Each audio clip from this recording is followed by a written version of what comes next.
What's up, guys? Thank you again for joining me for bobK0T0R's Gaming News. Today, we're here to talk about Capcom's Deep Down, Killzone Shadow Fall's Season Pass, and Valve announces the Steam operating system and the Steam machines that intend to use it. So for my first story of the day, Capcom's PlayStation 4 exclusive Deep Down was recently announced as a free-to-play game at Tokyo Game Show. Now, if you don't remember, Deep Down is the Assassin's Creed-esque, Dark Souls-esque online RPG that was originally announced with the announcement of the PlayStation 4. Now, there has been no real details about the free-to-play manner of the game, whether it's supposed to be any sort of pay-to-win features, or if it's going to be a paywall for the amount of time you can play in a given day, or if it's just purely going to be expansion packs and aesthetic products like armor looks and different colors and shades, things like that. I'm hoping for expansion packs and colorings and aesthetics, similar to how League of Legends and Dota 2 do it, where you're buying characters or skins or that kind of thing. Nothing that's needed for the game, just if you want it, you can buy it. But again, no real details announced as of yet. The beta for Deep Down will be showing up in early next year, as it'll be released sometime around the release of the PlayStation 4 in Japan, is what they've said so far. And again, Japan's getting the PlayStation 4 in early next year. We're getting it in November. I don't know how we're getting it before Japan, considering it's made in Japan, but I digress. Again, Deep Down, beta, early next year. The game will be free to play. And at the very worst, if you're not a big fan of the idea of free to play, download it anyways. It's gonna be pretty cool looking, so might as well get what you can out of it, right? And for my second story of the day, Killzone Shadow Fall, PlayStation 4's exclusive FPS, recently had an announcement that they're going to be having a season pass for the game, which was met with a fair amount of confusion, considering that they've already announced that Killzone Shadow Fall's multiplayer map pack DLC will all be free, which is still the case.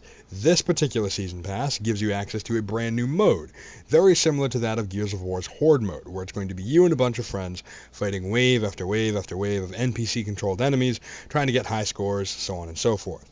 So the season pass itself is $20. You get this mode in 4 maps, and then you also get, as they come out, 3 more map packs for this particular mode, as well as special level ups and unlocks and things like that for it. Now, some people are believing that this is more of a cash grab than anything, considering it was already announced that all their multiplayer stuff is free, but now you're having to pay for this stuff. While I'm more on the side of it that it's a $20 expansion that you don't need to buy. It doesn't have anything to do with the story. It doesn't have anything to do with the competitive multiplayer, which will undoubtedly be the most popular portion of the game. So if you and a few friends want to fight enemies cooperatively, not in campaign mode, why not? I mean, I loved Gears of War Horde mode. Why not try this out too? But again, that's just what I'm doing. Leave what you plan on doing in the comments section below. And for my last story of the day, Valve recently announced the Steam operating system, and announcing that it'll run on Steam machines. So this now might be similar to what you've been hearing a couple months ago about the Steam Box, a basically home console that Valve intends on building to compete directly with Microsoft, Nintendo, and Sony.